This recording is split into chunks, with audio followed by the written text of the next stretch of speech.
Hello guys, एक बार फिर से आप सभी का स्वागत है भाई के स्कूल में। तो WBJE का काउंसलिंग चल रहा है और अभी तक बहुत सारे बच्चों के मन में बहुत सारे कन्फ्यूजन है, डाउट्स है। तो आज के वीडियो में हम ट्राई करेंगे कि आपके सारे डाउट्स क्लियर कर दे और आशा करता हूँ कि इस वीडियो के एंड तक आपके मन में WBJE का ई काउंसलिंग को लेकर एक भी डाउट ना बचा रहे। और यार कोई भी लिंक, कोई भी डॉक्यूमेंट के लिए आपको पता है क्या करना है, डिस्क्रिप्शन को चेक करना है। तो चलिए वीडियो को स्टार्ट करते हैं इंट्रो के बाद।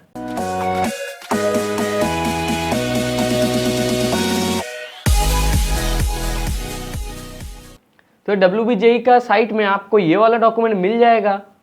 ये काउंसलिंग गाइडलाइंस है। यहाँ पे रूल्स और गाइडलाइंस में बोला जा रहा है कि 2 सेपरेट अनकनेक्टेड काउंसलिंग होंगे, यानी कि WBJE का तो रिजल्ट निकल चुका है, तो WBJE का अभी एक काउंसलिंग होगा। पर हर साल जैसे JEE मेन और आर्किटेक्चर का भी इसी के साथ काउंसलिंग होता है, पर जैसे आप सब जानते हैं अभी तक नाटा या फिर JEE मेंस का एग्जाम नहीं हुआ, तो जिनको उन सबसे एडमिशन लेना है उनके लिए फिर से एक और बार दोबारा काउंसलिंग किया जाएगा। यहाँ पे हर साल की तरह इस साल भी काउंसलिंग में आपको 3 राउंड्स मिलेंगे और हर राउंड के स्टार्टिंग में बच्चे पहले से फ्रेशली रजिस्टर कर सकते हैं।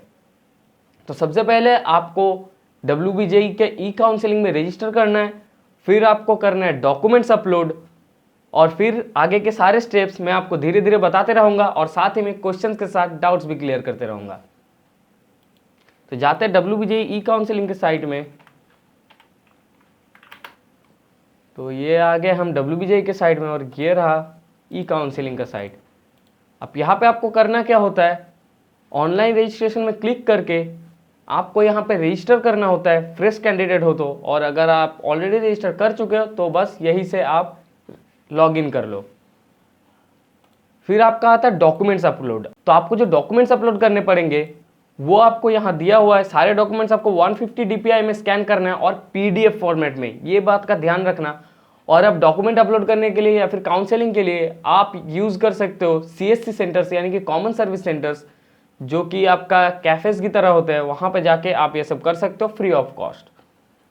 तो सबसे पहले आपको करना होगा क्लास 10th का एडमिट कार्ड या फिर बर्थ सर्टिफिकेट, जो कि आपका बर्थ प्रूफ होगा।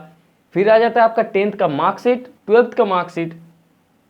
और अगर आपने 2020 में क्लास 12 में अपेयर किया था तो आपको अभी तक स्कूल से अपना मार्कशीट नहीं मिला होगा, आप CBSE के साइट वाला या फिर डिजी-लॉकर वाला मार्कशीट अपलोड कर सकते हैं।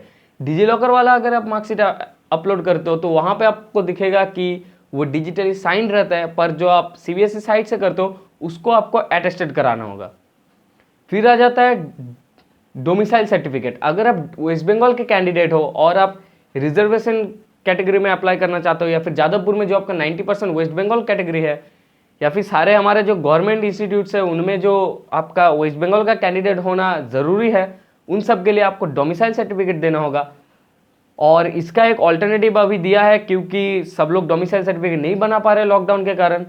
तो यहाँ पे WBJE ने एक डोमिसाइल सर्टिफिकेट का ऑल्टरनेटिव दिया है। ये एक अंडरटेकिंग है। आप खुद बोल रहे हो कि अभी हम डोमिसाइल कलेक्ट नहीं कर पा रहे, तो हम लोग एक अंडरटेकिंग लेते हैं कि हम लोग डोमिसाइल सर्टिफिकेट देंगे पक्का से, जो टाइम हमें दिया जाएगा उसके अंदर ही देंगे।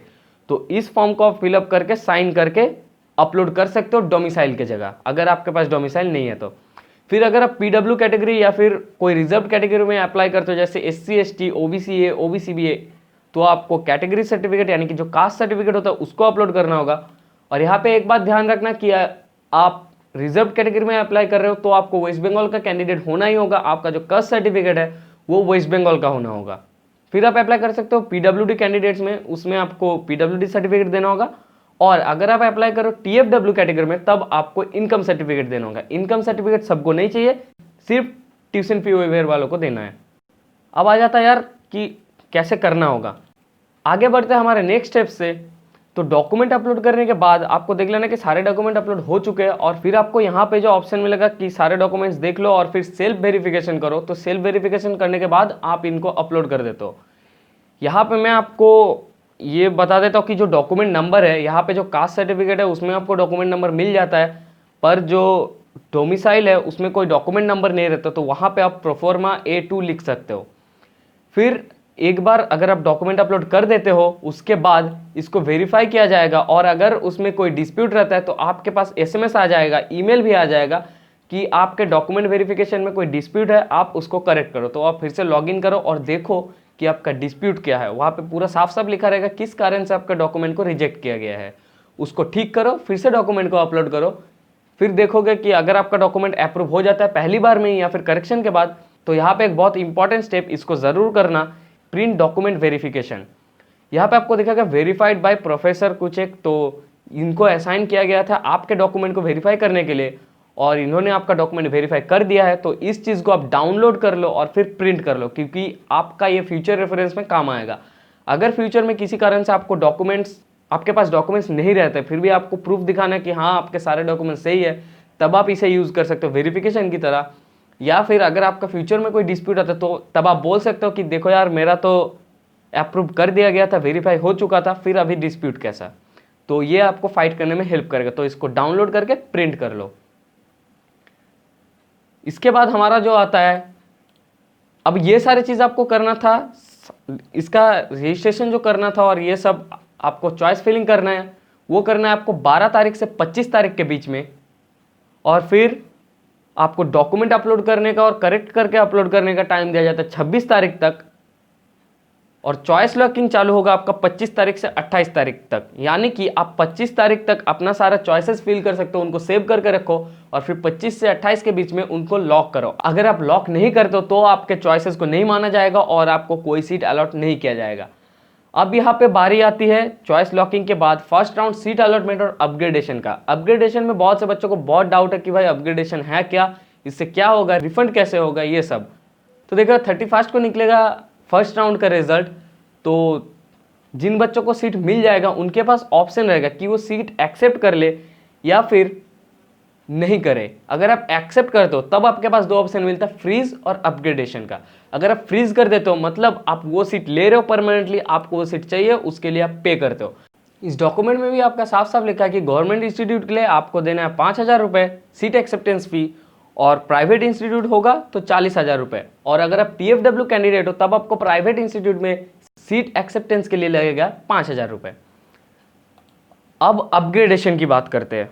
फिर हमारा जो डेट शीट है उसके हिसाब से 31 से 6 तारीख तक अगले महीने के आपको ऑप्शन मिलेगा इन सीट्स को एक्सेप्ट करने का, फ्रीज करने का, अपग्रेड करने का। अगर आप चूज करते हो अपग्रेडेशन तो यार इन साइकिल अपग्रेडेशन होगा 7 तारीख को, जब आपका सीट अलॉट हो चुका है। पर कुछ बच्चे ऐसे रहेंगे जो शायद उस टाइम में पे नहीं करेंगे या फिर नहीं कर पाएंगे या फिर उनको वो सीट चाहिए नहीं, वो सेकंड राउंड के लिए रुकेंगे। तो उन सीट्स का क्या होगा?